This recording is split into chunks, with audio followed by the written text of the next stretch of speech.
بسم اللہ الرحمن الرحیم فَإِذَا قَضَيْتُمُ الصَّلَاةَ اور جب تم پوری کر چکو نماز فَاذْكُرُوا اللَّهَ تو ذکر کرو اللہ کا قیاماً کھڑے وَقُعُودًا اور بیٹھے وَعَلَىٰ جُنُوبِكُمْ اور اپنے پہلوؤں کے بل۔ تو دیکھیں یہاں پہ یہ بتایا گیا کہ نماز پڑھنے کے بعد کیا کرنا ہے، اللہ کا ذکر کرنا ہے۔ جیسے ہم جو ہے نماز پڑھتے ہیں تسبیحات فاطمہ کیا پڑھیں گے، سبحان اللہ، الحمدللہ، اللہ اکبر، سبحان اللہ 33 صفحہ، الحمدللہ 33 صفحہ اور اللہ اکبر 33 صفحہ، اور اس کے ساتھ وہ آپ نے پڑھنا ہے لا الہ الا اللہ وحدہ لا شریک لہ لہ الملک و لہ الحمد وہو علی کل شیء قدیر، 34 جو ہے نا اس کو پورا کرنا یہ پڑھ کے۔ اس کے بعد آپ استغفر اللہ جو ہے وہ پڑھ سکتے ہیں، استغفر اللہ ربی من کل ذنب واتوب الیہ، اور درود پاک جو بھی۔ اچھا، اس کے علاوہ ایک حدیث ہے کہ حضرت معاذ بن جبل رضی اللہ تعالیٰ فرماتے ہیں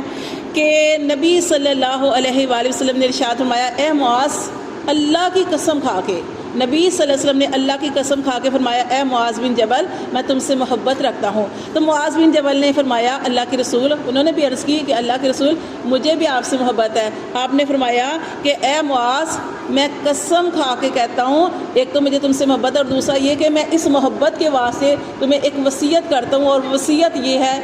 کہ کیا کہ ہر فرض نماز کے بعد کبھی یہ الفاظ کہنے نہ چھوڑنا۔ کون سے الفاظ ہیں آپ کو پہلے بھی بتا چکی ہوں، ہر فرض نماز کے بعد آپ نے فرمایا یہ الفاظ ضرور پڑھنے ہیں۔ کون سے الفاظ ہیں؟ اللہم اعنی علی ذکرک و شکرک و حسن عبادتک، یہ آپ اللہم کہہ لیں یا ربی، ربی بھی کہہ سکتے ہیں آپ، کیا میرے رب، ٹھیک ہے، یہ آپ نے الفاظ کہنے ہیں۔ کیوں؟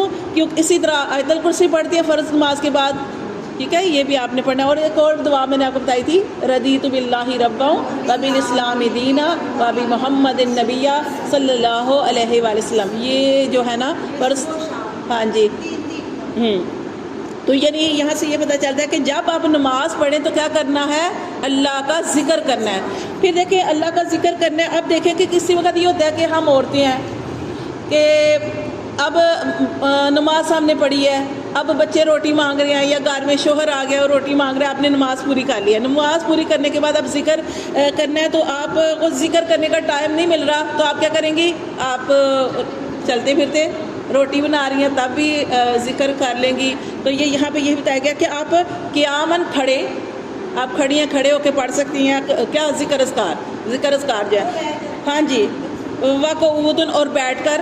وعلیٰ جنوبکم، اور اگر آپ کو کوئی مسئلہ ہے، آپ بیٹھ بھی نہیں سکی، آپ نے نماز پڑھ لی ہے لیکن آپ بیٹھ نہیں سکتی، زیادہ کوئی مسئلہ ہو گیا کوئی بیماری کی وجہ سے، تو آپ لیٹ گئی ہیں، تو لیٹے ہوئے بھی اللہ کا ذکر جو ہے وہ اپنے ذکر کو پورا کرنا ہے، تسبیحات جو ہیں وہ ضرور پڑھنی ہے۔ پھر اللہ فرماتے ہیں فَإِذَا اطْمَأْنَنْتُمْ، اور جب تم مطمئن ہو جاؤ، پہلے ہم نے پڑھا تھا خوف کی حالت میں نماز، پھر اللہ تعالیٰ نے فرمایا جب تم اطمینان میں آ جاؤ، تم سکون میں ہو، اپنے گھروں میں ہو، امن میں ہو، تو کیا کرو، فَأَقِیمُوا الصَّلَاةَ، تو پھر اس صورت میں نماز قائم کرو، نماز قائم، پوری نماز پڑھنی ہے۔ جب آپ سفر میں ہیں تو آپ نے قصر نماز پڑھنی ہے، جب آپ خوف میں ہیں تو آپ نے 1 رکعت، ٹھیک ہے، اور جب آپ جو ہے گھر کے اندر ہے، سکون کے اندر ہے، تو آپ نے نماز کو پورا پڑھنا ہے، کیونکہ اللہ تعالیٰ نے فرمایا ان الصلاۃ، بے شک نماز، کانت ہے علی المؤمنین، ایمان والوں پر، کتاب موقوتا، فرض کی گئی ہے، موقوتا مقرر ٹائم پر۔ ایک تو یہاں پہ یہ بتایا گیا کہ نماز جو ہے اس کو ٹائم پہ پڑھنا ہے۔ کیسے ٹائم پہ پڑھنا ہے؟ دیکھیں نبی صلی اللہ علیہ وسلم نے کیا ارشاد فرمایا کہ منافقوں کے اوپر بھاری ہے کون سی نماز، فجر کی اور عشاء کی، فجر اور عشاء کی نماز۔ اور آج اپنا محاسبہ کر لیں، آج دیکھیں کتنے لوگ ہیں راتوں کو جاگتے ہیں، فجر ان کو نصیب نہیں، صبح کے وقت فجر نصیب نہیں ہوتی، اور عشاء بھی کئی لوگ عشاء بھی نہیں پڑھتے کہ لمبی ہے، تو یہ منافقوں کی باری ہے۔ اور منافق نہیں، یہ نہیں کہ کوئی پتہ نہیں کوئی کون سے منافق ہے، جیسے نبی صلی اللہ علیہ وسلم کے زمانے وہ منافق نہیں، وہ منافقوں میں اگر منافقوں کی کوئی صفات، 4 صفات ہیں یا 5 صفات ہیں منافقوں کی، صفات کیا ہوتی ہیں، خصلت، اچھی یا بری چیز کو عادت کہتے ہیں، خصلت کہتے ہیں۔ اگر یہ 4 یا 5 صفات ہیں یہ اس کی منافقوں کی، اگر ان میں سے کوئی ایک ہمارے اندر پائی گئی تو ہمارے اندر بھی منافقت کی ایک قسم پائی گئی، جیسے کہ نماز پڑھنی مشکل لگتی ہے۔ اور دوسری بات یہ دیکھیں کہ نبی صلی اللہ علیہ وسلم کی حدیث کا مفہوم ہے کہ حقوق اللہ میں سب سے پہلے، حقوق اللہ میں اللہ کے حقوق کے بارے میں قیامت والے دن جس چیز کے بارے میں سب سے پہلے سوال ہوگا وہ فرض نماز کے بارے میں ہوگا کہ نماز پڑھی یا نہیں پڑھی. پھر حدیث میں یہ بھی آتا ہے, حدیث کا مفہوم آپ کو بتا رہی ہوں, کہ جس کی نماز پوری نکلی اس کے باقی معاملے بھی پورے نکلیں گے. وہ کیسے؟ کیونکہ نماز پڑھنے والا